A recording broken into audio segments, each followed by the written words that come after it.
Okay, so the kernel, the eBPF program is compiled into bytecode, and then it gets attached to a kernel, to a particular trace point or a hook. And it gathers that information from the hook and sends it back to the user. And the advantage of using this is that now you have access to all of the kernel low-level information that you otherwise would not have. Previously, without eBPF, this was still possible, but you would have to use a kernel module. And kernel module actually shares memory with the kernel. eBPF program does not, because eBPF program actually runs in a sandbox isolated environment. So therefore, it is not possible to crash the kernel. And before running the eBPF program, the kernel actually runs it through a symbolic verification so that it confirms that the program actually does what it's supposed to do. It does not dereference any null pointer. The program is going to run to the completion and so on and so things. So the safety checks are confirmed. And after the program runs, it actually stores the data into something called an eBPF map. And in the case of Inspektor Gadget, as we will see, this data actually is captured into a ring buffer, the eBPF map. And this is actually a screenshot from the eBPF.io website. So you can see that eBPF is actually used in probably a lot of computing scenarios, including networking, security, and observability. And these are the projects that are using it. So that these are the dev tools, and these kind of are what it happens, what I just described. So this is about eBPF, and now Inspektor Gadget. So Inspektor Gadget was originally written by a company called Kinfolk, who was later acquired by Microsoft. And this actually, the name of the project actually comes from a very old cartoon or a comic where there's an inspector who was carrying all sort of different myriad gadgets on his body, and he was solving crimes with those gadgets. So that's how the name came into being. So Inspektor Gadget advertises itself as a framework for data collection and system inspection on Kubernetes. That's how it advertises itself. And why it's Gadget? Because now you remember all those eBPF programs that I spoke about? So you don't have to write any eBPF program with Inspektor Gadget, because Inspektor Gadget already has gadgets, which are eBPF applications or programs, and they have actually built those gadgets and published this in the form of an OCI image, and which are available in the registry. And then it runs those gadgets.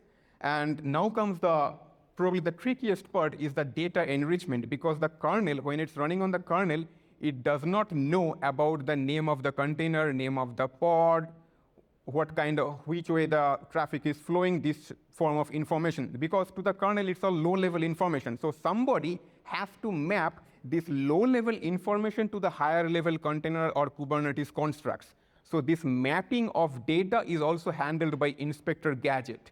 And this is probably one of the most important and critical tasks of the entire project. In Kubernetes, it actually runs as a daemon set. And if you run it on a simple host, it will run with an IG binary. Has multiple modes of operation, client server, headless, all those kind of things. At this point of time, there are more than 35 gadgets. And the best part, it also supports sending or exporting logs and metrics. Logs with OpenTelemetry and metrics with Prometheus. So all the gadgets that are listed are right down here in the hyperlink. And we are going to talk about few selected gadgets. So now the demo will start, and I probably won't need this, so I'll give this away. Okay. So all the demos that I am going to run this right now. So this is not pre-recorded or anything, so I hope that things will work properly. We are going to run these things in a kind cluster. I have prepared a very small 3-node kind cluster running 1.33 in Kubernetes version, and the code and the YAML manifests are in the GitHub repository. So how much time do you have? 15 minutes, that should be enough. All right, so what do I have here? Okay, so what I'm gonna do is that these are the demos that I have prepared, and I should probably show the node. This is the node, and these are the pods that are running. As you see, I just started them just before lunch. And NetShoot, 2 Nginx, 1 Ubuntu, and 3 kind nodes, three nodes. All right. and the demos are gonna be like this. So first DNS demo.sh, if I run this, I will first run I should also mention this thing, which is this gadget. So kubectl get pods -n gadget. So these are the 3 gadgets in my 3 nodes. As a daemon said, these are running, and these pods are actually going to do all the job that I just described. So if I run this command at this point of time, and I'm gonna run this thing called trace DNS gadget, all right? I should probably explain what it is doing. So we are running this version of the gadget for default and kube system namespace, and we are only filtering for all DNS traffic that has to do with SREday.com, and we are interested in this particular Kubernetes fields, all right? So I will run an nslookup SREday.com, sorry, not nslookup, big plus short, and I see this information. This is actually live, okay. This thing that you see, these 6 lines, these are unfortunately not always time-stamped, but I'll try to see what this means. So for example, this line, this default, should be the first line. So what it means, from here, the request originated. As you see, the net shoot port from where I did the dig plus trace, and the destination is actually this one. This is a kube DNS service running inside of the kube system namespace. This is the query for SREday.com. And then the traffic, then this request is actually intercepted by core DNS pod. So you see the net shoot pod sends the same request, but in this case to the kube system namespace to the core DNS pod. Again, query. The core DNS pod doesn't know about SREday.com, so what it does, it sends it to an outside resolver. In this case, this is the DNS resolver in my kind cluster, and again, same query. And then what happens, the response comes. The response is sent by the resolver back to the core DNS pod. And then the core DNS pod sends the response back to the net shoot pod in the kube system namespace, and then we see the same packet from kube DNS service going back to the net shoot pod. So query and response. And I should mention that if you see and the IDs, 2 different IDs, so all in cluster, within cluster communication, all DNS communication are denoted by 1 ID, and all the outside world communication is denoted by this 57F8, this ID. So by this way, you can actually make out which one is your in-cluster communication, which is out-cluster communication. And you also see the traffic, whether it is coming from your pod or service or any outside resolver. So that's how the DNS thing actually works. So why it was useful for us is that we actually have a service, let's call it service A, and we actually have to see whether this service talks with OpenSearch, MySQL, ClickHouse, or anything.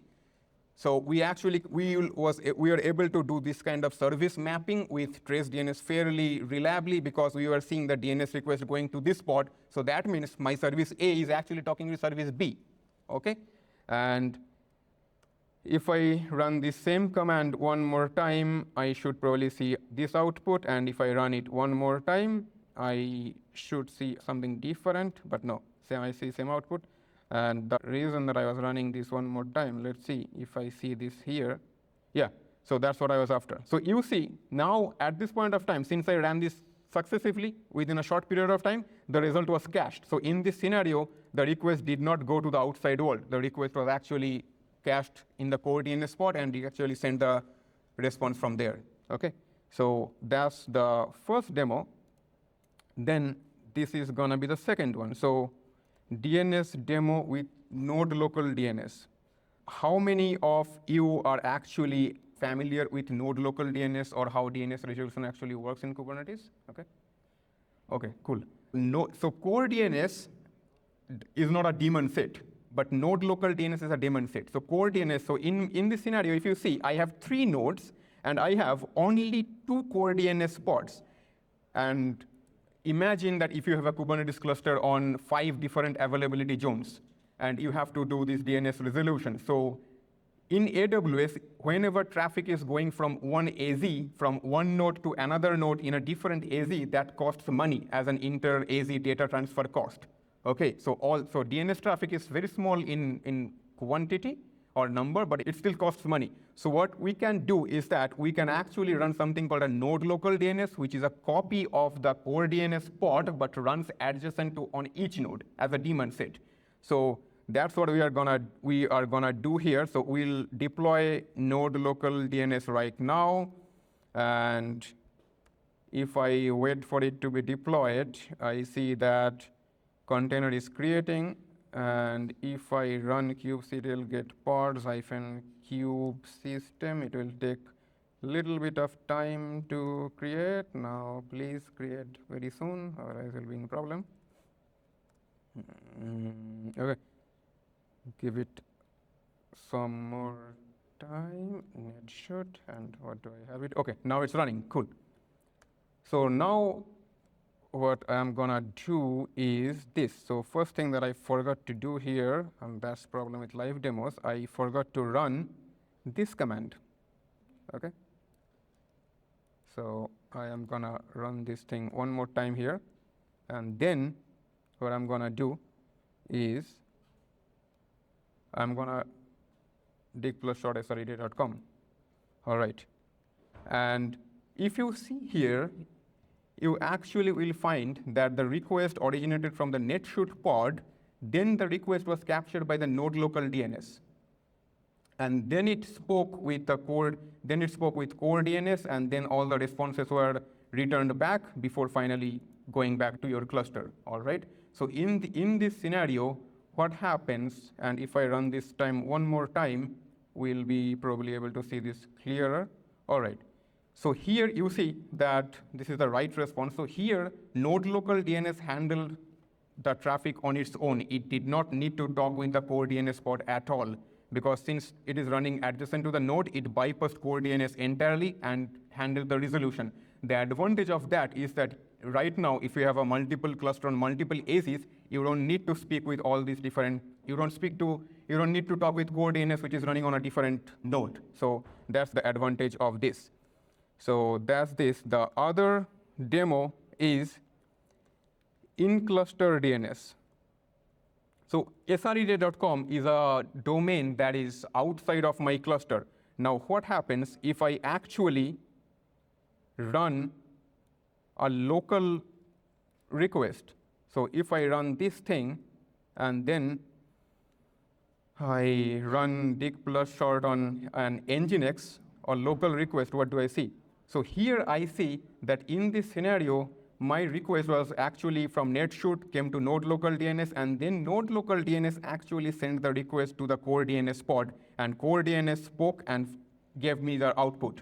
So in case of any in-cluster communication, the request still goes through the core DNS pod, because core DNS for in-cluster communication actually acts as an authoritative source of authoritative source. So all in-cluster communication happens via core DNS, even if you have node local DNS installed. So if I run this one more time, I will see similar kind of output, and that's pretty much all in this scenario. So this is how we are doing trace DNS, Gadget. Now, I didn't need the slides for any of this. Now, we are gonna see some different gadget called a trace loop. So what is trace loop? Trace loop acts as a flight recorder. So anytime your applications talk with the kernel or something, it actually talks via the syscalls. Now, these syscalls are available in a Linux environment with strace, but these syscalls are not available in a containerized workload because of the inability to attach to a particular PID. So trace loop does this thing for us. It is analogous to strace in a containerized environment. Now, again, if I run this demo, and this is gonna be probably the traceloop.sh. So what I'm gonna do is that I am gonna run the Inspektor gadget one more time. Okay, now let's wait for this.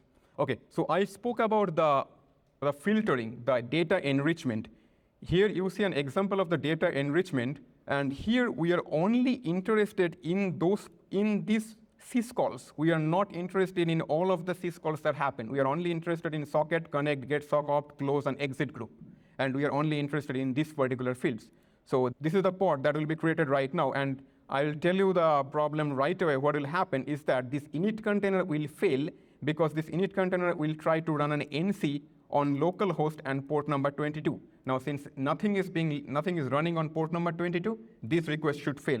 So if I run this, trace loop YAML is not there, so I'll create this pod now.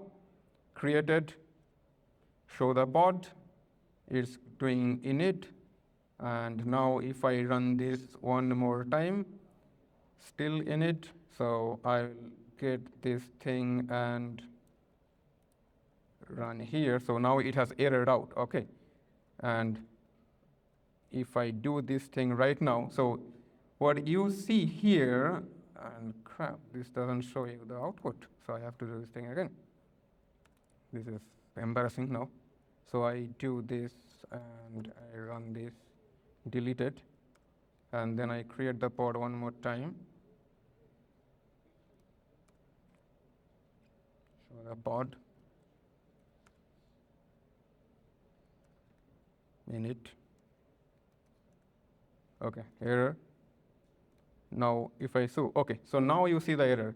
So it actually errored with -1, and this time you clearly see that it actually failed in the connect syscall. And that way you can actually determine that the request that actually failed. So if you were not running Inspektor Gadget or any eBPF program, what you will see in your health check that the connection refused, and that will be all the information that you have. But if you run this thing with an eBPF program, you actually see that this thing fails on a connect syscall with this error number is 111. So it's connection refused. And that's how you can actually determine that the pod was not being created because this actually failed in this particular syscall, okay? So that is the one other demo, and probably I don't have much time. I see only 1 minute left. So I'll do this last thing, which is another kill. So in Kubernetes, this is a problem because kills are not always reported. So if a container or if a process, a container is a process, so if a process is actually killed, it does not always show up because the kill events prior to 1.28.0 Kubernetes version, these kill events were only showed for PID 1. If you have a sidecar container and that sidecar container dies due to a kill, the event could not be generated, and that was a limitation. Still now, that problem now has been resolved in later versions of Kubernetes, but still now there are differences, but you can actually decide to not show on kills because by specifying a kubelet flag. But here with Inspektor Gadget, you should be able to see this thing fairly easily. So I am now creating a pod right here. The Ubuntu is created. And let's see the pod, kubectl. So trace loop demo, this is gonna be, this should run for a couple minutes at this point of time. And it's still running. Okay, so you see this killed, all right? And if I go back to my terminal, Inspektor Gadget will actually show that this pod or container has been killed, and the particular process that has killed is trace. And it will also show you the PID and how many pages of memory it was consuming.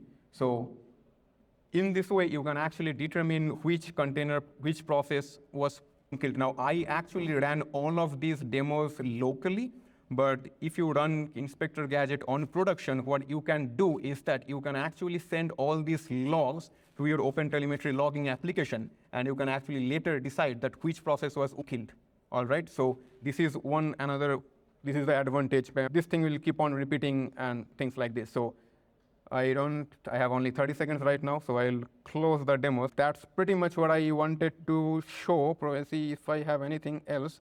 I have something that's probably not super necessary. Traceexec was another gadget that I was interested in.